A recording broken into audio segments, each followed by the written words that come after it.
Entoarmos dois cânticos, em seguida vocês cantarão para a palavra.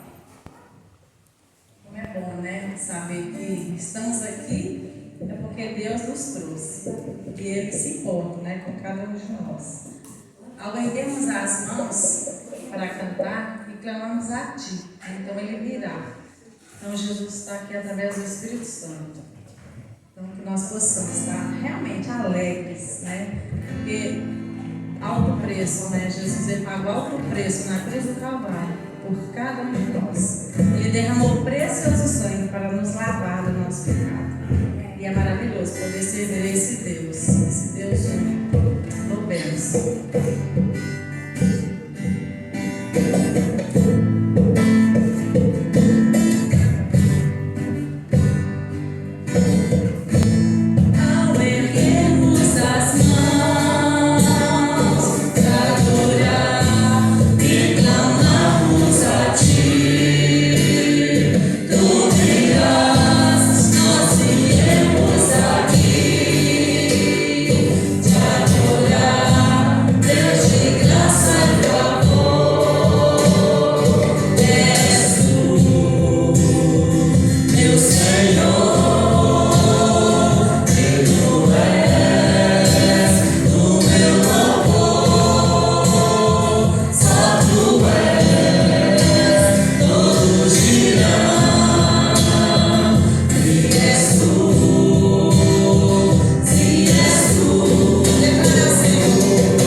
Jesus, és meu amigo.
família, tudo que ele falar aqui, ó Pai, possa vir de encontro à necessidade de cada irmão. Abençoe o retorno dele para essa cidade, ó Pai. Seja conosco, ó Deus, receba nosso louvor, nossa adoração nessa noite, ó Pai. Nós possamos estar sempre bem dizendo do Senhor, em nome de Jesus. Amém. Poder ser Pai. A graça e a paz de Jesus seja com todos os amados irmãos. Amém? Amém. Já tivemos a oportunidade de falar hoje pela manhã da nossa grande alegria em poder retornar a essa comunidade tão especial para nós, com a qual temos uma ligação em trabalhos do passado, e poder rever o André, a Paula, né? O André foi contemporâneo da minha esposa Hélia de Ibel, ainda no século passado. E a amizade dos dois depois, né, foi multiplicada. Ana Paula, e é uma família muito querida para nós, assim como muitos irmãos aqui, nos quais já estivemos, né, à frente de trabalhos aí no nosso presbitério. Então, para nós é uma grande alegria mesmo, nosso coração se alegra em estar com os amados irmãos nessa noite, nessa oportunidade, e poder compartilhar mais uma vez a palavra de Deus nesse tempo festivo da Terceira Igreja Presbiteriana de Mineiros. Eu quero então convidar os amados irmãos a abrirem suas Bíblias no Salmo 133. Salmo 133 é o texto da nossa meditação nessa noite.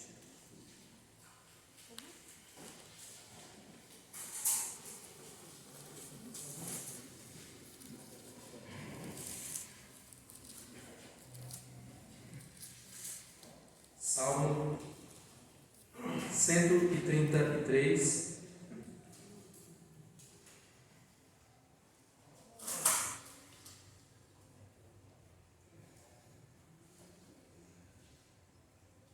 Diz assim a palavra de Deus, cântico de romagem de Davi. Oh, como é bom e agradável viverem unidos os irmãos. É como óleo precioso sobre a cabeça, o qual desce para a barba de Arão, e desce para a gola de suas vestes. É como o orvalho do Hermon, que desce sobre os montes de Sião. Ali ordena o Senhor a sua bênção e a vida para sempre. Amém. Vamos orar mais uma vez, queridos. Bendito Deus, poderoso Pai, nós agradecemos o Senhor, louvado seja o teu nome, porque podemos estar juntos, unidos, como igreja, como povo do Senhor, celebrando, ó Deus, a existência dessa comunidade, dessa amada igreja, e agora queremos, ó Deus, ser alimentados pela instrução do teu Santo Espírito, ó Deus, neste texto, neste salmo, que o Senhor preservou e trouxe até a nós para sermos, ó Pai, orientados e percebermos o valor da unidade do povo de Deus e as grandes bênçãos do Senhor advindas dessa unidade. Que o Senhor nos abençoe, instrua a cada um de nós, nos anime, ó Deus, em nome de Jesus. Amém. Meus amados irmãos, hoje pela manhã meditamos no texto de Atos dos Apóstolos, o início da formação da igreja cristã, enfatizando como que aquela igreja perseverava na palavra de Deus, chamada ali de doutrina dos apóstolos, perseverava na comunhão, no partir do pão e nas orações, princípios fundamentais para a perseverança, para a caminhada daquela comunidade que nos alcançou. E o pastor André me permitiu ler o resumo da história aqui da comunidade, da igreja, e hoje, nesse momento agora à noite, nós falamos um pouco da comunhão, parte da manhã, como uma das áreas de perseverança, e olhando para o Salmo 133, eu queria falar um pouco dessa unidade, que é fruto dessa comunhão do povo de Deus, e de como nós, como igreja do Senhor, certamente ao ler a história aqui da Terceira Igreja de Mineiros, vendo ali, pastor André, o nome de tantas famílias, de tantas pessoas, que diante dos desafios foram contribuindo, cada um dando, né, uma parte do seu tempo, dos seus recursos, dos seus dons, certamente a igreja não avançaria sem unidade, sem comunhão. E essa questão da unidade, da comunhão, é algo que tem sido ainda mais acentuado no nosso tempo, nesse momento chamado de pós-pandemia, e agora a gente não sabe se é pós, ou se já estamos durante ainda, né? Um retorno aí, por conta do período do ano, do inverno. Mas o fato é que uma marca característica desse momento foi o isolamento social, o isolamento físico de cada um de nós, o que se torna uma oposição, o que se torna uma barreira para a questão da unidade, da comunhão para cada um de nós. Certamente que as nossas necessidades como seres humanos, necessidade de ser amado, necessidade de ser aceito, necessidade de ser acolhido, de ser reconhecido, de ser valorizado, tudo isso toca muito nas nossas almas. E quando o povo de Deus se reúne, muitas dessas carências e necessidades do ser humano são supridas pela unidade, pela comunhão do povo de Deus.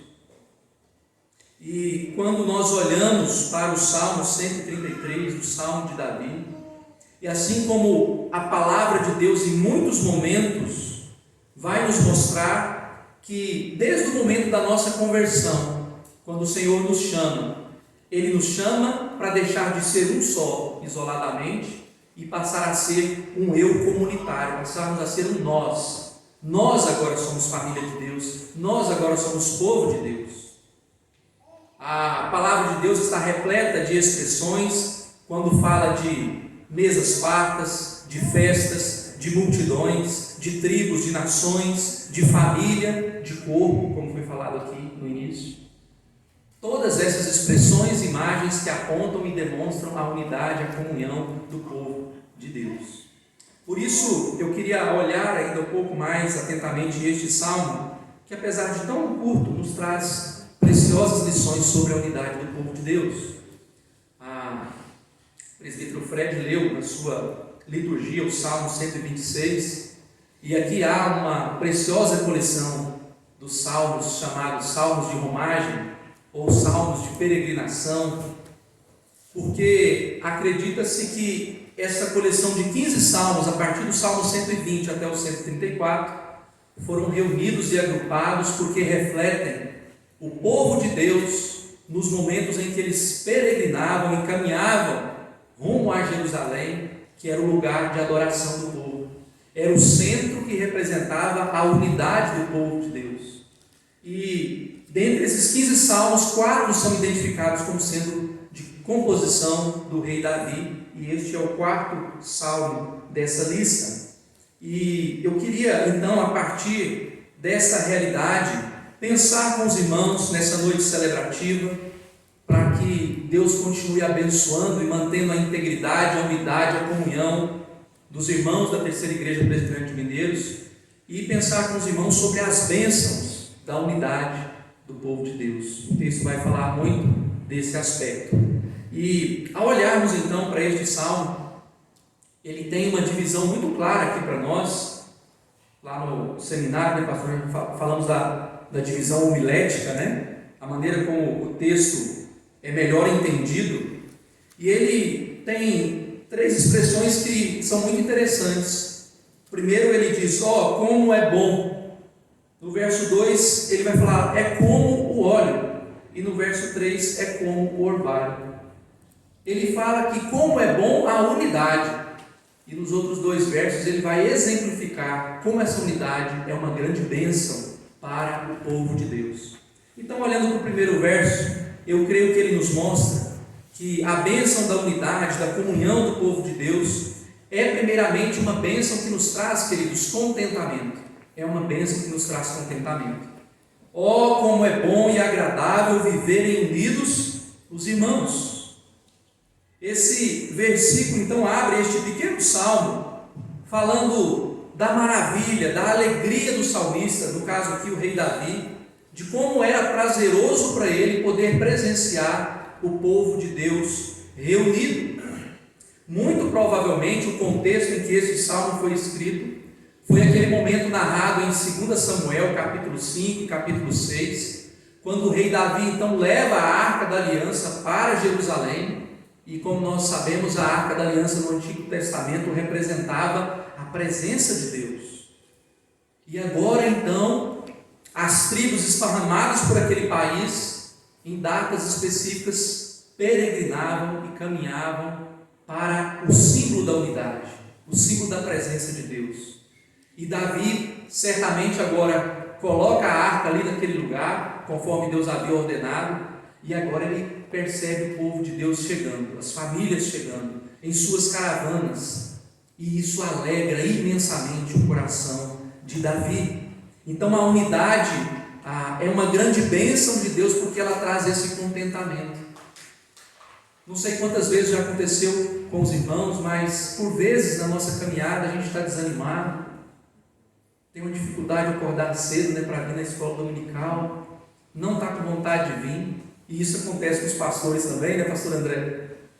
A gente nós não somos super-homens, 100% do tempo animados, mas a gente vem buscando ser fiel a Deus, buscando ser fiel ao compromisso que fazemos quando nos tornamos membros de uma igreja, e a gente às vezes sai de casa tão desanimado, mas quando chega, vê o povo chegando, as famílias, as crianças, um irmão que às vezes há tempo você não via, você recebe uma notícia de alguém que o Senhor agiu, que o Senhor libertou, que o Senhor curou, e você começa a se sentir animado, você começa a ter no seu coração, não desânimo, não talvez aquela atitude de reclamação, mas um verdadeiro contentamento, em ver o povo de Deus reunido para a adoração, reunido para a comunhão com o Senhor.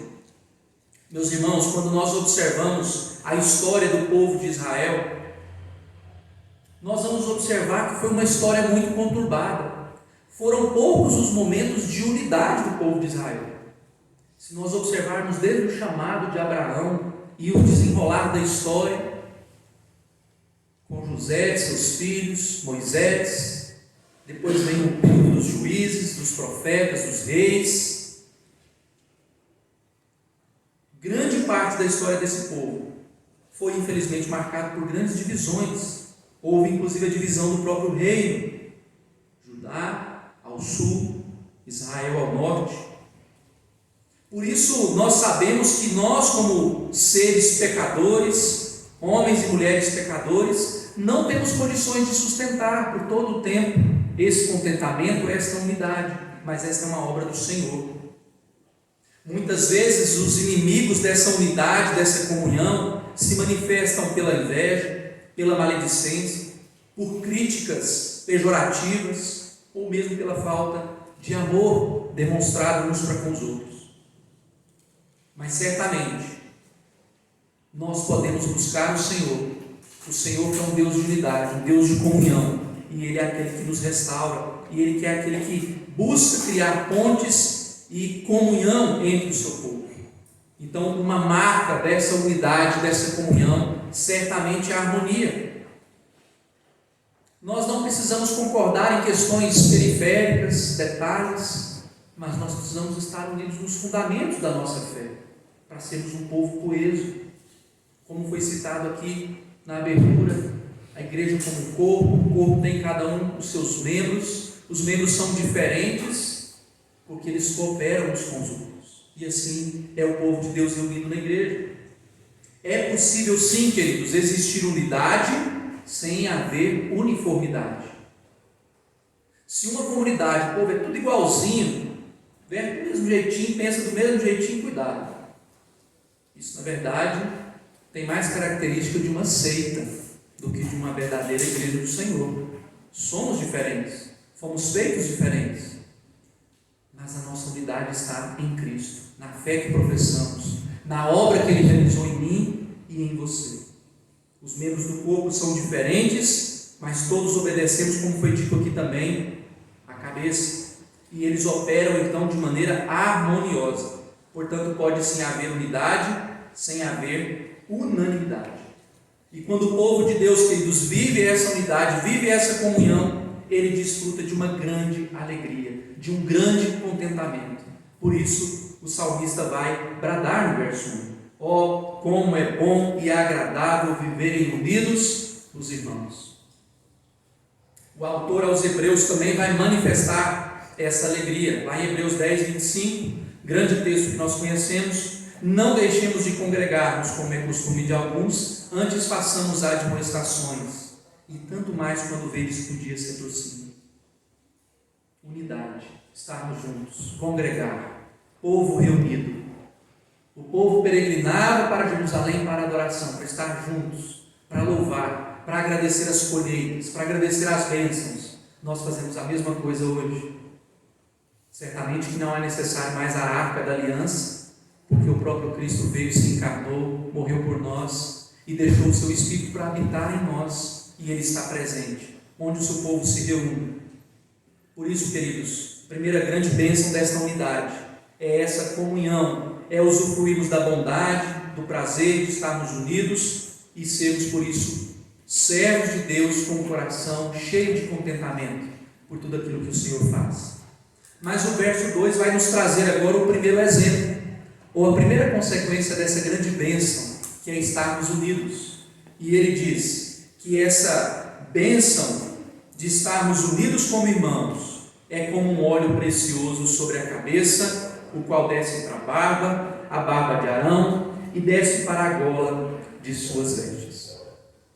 Certamente este verso está cheio de questões ligadas àquele tempo, a questões dos costumes daquele momento, e quando nós observamos aqui essa ilustração usando o óleo era amplamente usado naquele tempo para vários fins, para umedecer a pele, porque o clima desértico era muito seco, mas também para ungir sacerdotes, e em alguns casos também profetas nos seus cargos. Representou também no passado o dom do Espírito Santo de Deus, que capacitava oficiais importantes a exercerem as suas atividades. E o salmista aqui vai descrever então esse óleo num movimento, partindo da cabeça, escorrendo para a barba, chegando à gola das suas vestes, as vestes do sacerdote, apontando aqui nesse caso para a abrangência da bênção de Deus. Além de ser uma bênção que traz contentamento, essa bênção da unidade é também uma bênção abrangente. Temos aqui uma simbologia do óleo, representando também o amor fraternal, que é derramado sobre todas as tribos e povos, como foi cumprido no texto que lemos hoje, do Pentecostes, o Espírito Santo sendo derramado. É esse derramar do óleo, da mesma forma o Espírito Santo é derramado sobre o seu povo. Mas o óleo também ele era usado, como eu disse, para unção, havia também aplicações medicinais, ele era feito de muitas especiarias, mirra, cinnamon, cálamo, cássia, azeite. Lá em Êxodo, capítulo 30, verso 25, diz assim: disto farás o óleo sagrado para unção, o perfume composto segundo a arte do perfumista, este será óleo sagrado da unção.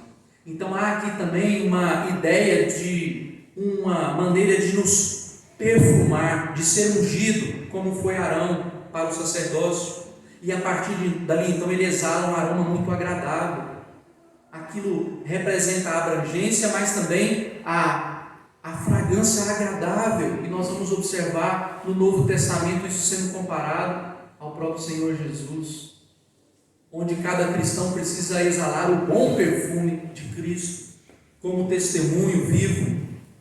E certamente a Terceira Igreja Presbiteriana de Mineiros, ao longo de toda essa história dela, tem sido esse canal de bênção na vida dessa comunidade, desse bairro, dessa cidade, certamente na vida de famílias que já foram para outros lugares, ou que já partiram para estar com o Senhor, demonstrando que a unidade também é uma grande bênção abrangente, que alcança lugares, pessoas que isoladamente eu e você não poderíamos alcançar. Essa é uma bênção advinda da unidade do povo de Deus.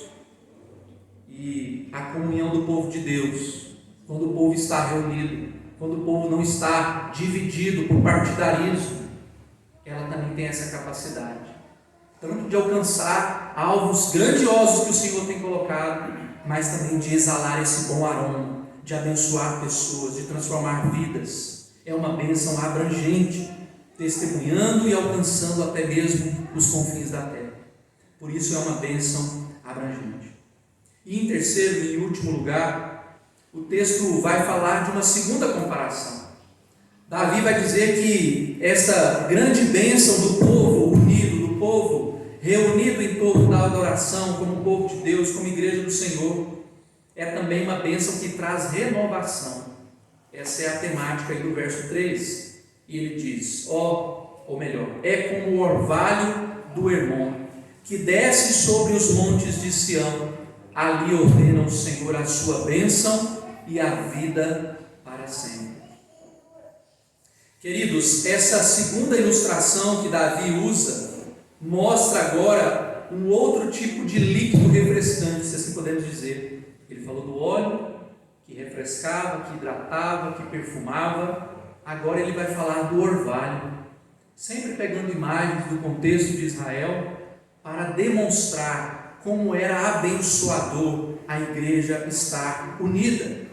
E aqui ele vai falar desse orvalho do Hermon, que é descrito como se estivesse chegando ao Monte Sião, lugar onde estava então a Arca da Aliança, onde posteriormente vai ser construído o Templo de Salomão, filho de Davi, e é o lugar que nós ainda conhecemos hoje historicamente, lá em Jerusalém. Hermon, queridos, era uma cadeia de montanhas que estava bem mais ao norte do país. Hoje seria a divisa da Síria com o Líbano, muito próximo de onde está o pastor Jorge, pastor do nosso presbitério. É uma cadeia de montanhas que divide hoje aqueles dois países e que a partir dali nasce o Rio Jordão, que nós tanto conhecemos, que é tanto citado na palavra de Deus. E como todo local desértico, onde o clima é muito seco, onde o ar é muito seco, ali havia uma questão ali existe até hoje, uma situação muito especial. Apesar de ser um deserto, está próximo do mar Mediterrâneo, e a partir do mar então o vento sopra uma brisa, trazendo umidade, formando então este orvalho, essa serração, que permite a sobrevivência de muitas plantas, e a partir das plantas, insetos, animais, mamíferos, répteis, enfim. Por isso o orvalho é visto na Bíblia e citado por vezes como um grande sinal de renovação, de vida, de bênção de Deus. Por exemplo, Provérbios 19, verso 12 vai dizer que como o bramido do leão, assim é a indignação do rei, mas o seu favor é como o orvalho sobre a erva. Oséias 14, verso 5 diz: serei para Israel como um orvalho, ele florescerá como o lírio e lançará suas raízes como o cedro do Líbano. Portanto, meus amados irmãos, essa ilustração busca demonstrar mais um exemplo de como a bênção da unidade do povo de Deus representava também esse ambiente, como nós dissemos, de renovação, de sermos animados, de trazer contentamento para o nosso coração. Assim como essa umidade afetava aquela região desértica, tornando ela mais fértil, havia da parte de Davi como que um desejo que aquela neblina chegasse até Jerusalém, que estava bem mais distante. Acredita-se que isso não era possível, mas era a expectativa do coração de Davi, quando ele diz aí no verso de número 3, que desce sobre os montes de Sião. Talvez o orvalho não desceria literalmente naquele lugar, mas a bênção do Senhor sim, ele podia presenciar e poderia ser comparada a esse orvalho que traz vida, que traz renovo, que traz esperança, que traz a possibilidade de vida. Meus amados, Deus é como esse orvalho que refresca, que revigora toda a terra. E nós podemos certamente olhar para a realidade do Novo Testamento e pensar em como o Espírito Santo de Deus também opera dessa forma. Assim como ele é comparado aqui ao óleo, nós também podemos comparar ele àquele que traz o fôlego de vida, aquele que traz a renovação, aquele que nos direciona, aquele que nos guia.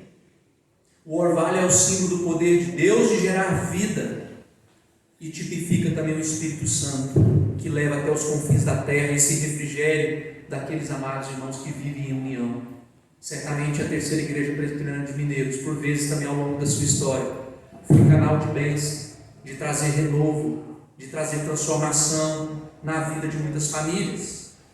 Essa bênção é explicada como uma ordem de Deus de prover vida, e como diz aí no verso 3, e vida para sempre, vida eterna. Quando há união, quando há comunhão no meio do povo de Deus, o próprio povo de Deus, queridos, desfruta de uma vida no seu sentido mais autêntico. Que implicações isso teria para nós hoje, nos nossos dias? De maneira muito semelhante, os crentes de hoje possuem uma unidade em Cristo, assim como aqueles irmãos faziam uma trajetória do Monte Sião, da cidade que Deus vive. E o autor aos Hebreus, nós citamos hoje Hebreus capítulo 12, falando da grande nuvem de testemunhas que nós temos para nos ajudar a perseverar no caminho do Senhor. Mais adiante no capítulo 12 de Hebreus, verso 22 a 24, ele diz: mas tendes chegado ao Monte Sião, a cidade do Deus vivo, a Jerusalém celestial e a incontáveis hostes de anjos, e a universal assembleia e igreja dos primogênitos arrolados nos céus, e a Deus, juiz de todos, e aos espíritos dos justos aperfeiçoados, e a Jesus, mediador dessa nova aliança, e ao sangue da aspersão que fala de coisas superiores ao que fala ao próprio Abel. E no capítulo 13, verso 14, ele complementa: na verdade não temos aqui uma cidade permanente, mas buscamos a que há de vir, por meio de Jesus, pois oferecemos a Deus sempre sacrifício de louvor, que é o fruto de lábios que confessam o seu nome. Não negligencieis igualmente a prática do bem, é a mútua cooperação, pois com tais sacrifícios Deus se compraz.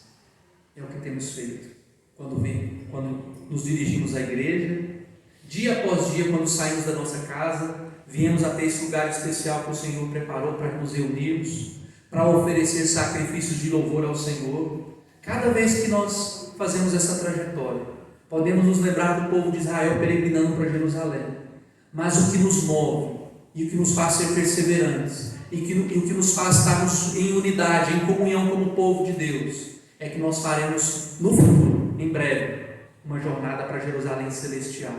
E ali sim, queridos, o pecado não mais vai nos atrapalhar na nossa unidade, na nossa comunhão. Haverá comunhão perfeita, haverá uma comunhão plena. Meus irmãos, a comunhão é a garantia inequívoca da bênção de Deus para os seus filhos. Ela traz refrigério e ela é renovadora para o povo de Deus. Concluindo, queridos, este salmo nos ensina que a unidade do povo de Deus, que aqui é chamado de irmãos, como é bom e agradável viverem unidos os irmãos. Ela evoca, ela clama essa grande alegria.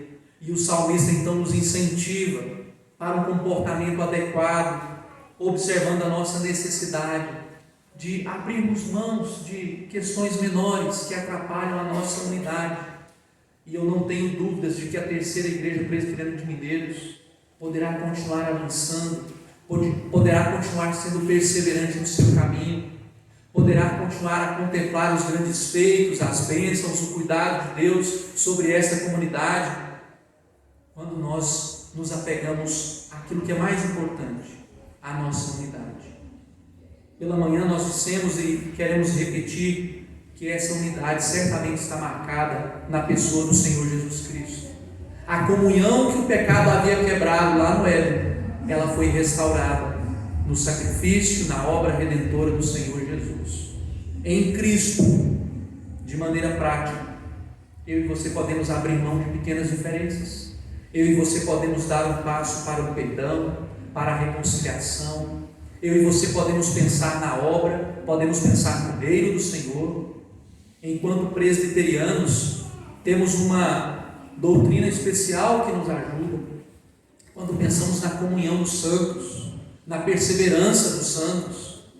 Nós podemos entender que nós não somos detentores da única palavra de salvação, do único ambiente de adoração a Deus, que há sim irmãos sendo usados por Deus em outras comunidades, em outras regiões, E essa unidade maior também precisa ser cultivada, especialmente no Brasil, em que os evangélicos estão tão divididos.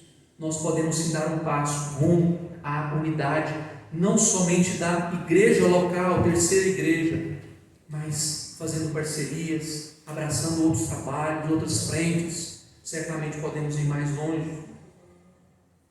Eu queria terminar também com um texto do apóstolo João, capítulo 17, onde ele diz: a fim de que todos sejam um, e como és tu, ó Pai, em mim e eu em ti, também sejam eles em nós, para que o mundo creia que tu me enviaste. Eu lhes tenho transmitido a glória que me tens dado, para que sejam um, como nós somos, eu neles e tu em mim, a fim de que sejam aperfeiçoados na unidade, para que o mundo conheça que tu me enviaste e os amaste, como também amaste a mim. Queridos, no vínculo ou na união dessa paz, no poder do Espírito Santo de Deus, nós podemos sim manter essa unidade que é visível, que testemunha, que é como um aroma suave, que testemunha e influencia pessoas. Entre nós, como um testemunho dessa unidade, mas também uma unidade com o Senhor, porque é ali que o Senhor determina a sua bênção e a vida para sempre. Amém, queridos? Convido os amados a mais uma oração. Feche seus olhos e vamos louvar o Senhor, bendizê-lo. Deus querido, o Senhor é Deus de unidade, o Senhor é Deus de comunhão, e foi a partir de unidade, de conversas, da comunhão do seu povo que essa igreja certamente nasceu, cresceu, floresceu, tem gerado frutos. Hoje, cuidando de outras congregações, o Senhor tem dado a essa amada igreja condições, ó Pai, de expressar as bênçãos da unidade do povo de Deus. Peço ao Senhor que o Senhor preserve isso, Senhor, e aprofunde essa unidade, essa comunhão desses amados irmãos da terceira igreja presbiteriana de Mineiros. Que venham muitos e muitos anos, que esta bela história continue sendo escrita, Senhor, onde o povo aqui reunido possa dizer também como salmista: ó, como é bom viver unidos os irmãos, como isso é agradável, como isso traz contentamento ao nosso coração, como essa bênção é abrangente quando nós estamos unidos e podemos realizar uma obra muito maior. Como essa obra, ó Deus, impacta, influencia, perfuma, ó Deus, e afeta a vida das pessoas, transforma a vida da sociedade. Que o Senhor continue preservando a unidade, a comunhão desta igreja, preciosa para nós, mas especialmente ao Senhor. Obrigado pelo pastor André, Ana Paula, os presbíteros, diáconos, toda a liderança dos ministérios desta igreja, Senhor. Fortalece cada irmão, sustenta cada um deles. Não permita que eles percam de vista, ó Deus, que o Senhor é o dono da igreja e que todos prestamos contas ao Senhor, e para cada um de nós é um grande privilégio servir a Ti, ó Deus. Então, Pai, nós te agradecemos, porque o Senhor é aquele que reatou a nossa comunhão com o Senhor através da obra de Cristo, e agora podemos ter comunhão com o Senhor e uns com os outros. Abençoe, ó Pai, essa amada igreja, sustenta, ajuda-os, ó Deus, a perseverar neste caminho, ó Deus, e abençoe para que cada vez mais famílias e famílias possam, ó Deus, participar dessa comunhão. Outras pessoas que estão afastadas, que estão divididas, que estão sem rumo, sem direção, nesta cidade em especial, possam aqui encontrar um lugar de comunhão, um lugar de unidade, e terem as suas vidas transformadas, como o Senhor tem feito conosco. Nós assim pedimos e agradecemos e louvamos a Deus pela vida dessa igreja e por sua existência, em nome de Jesus. Amém.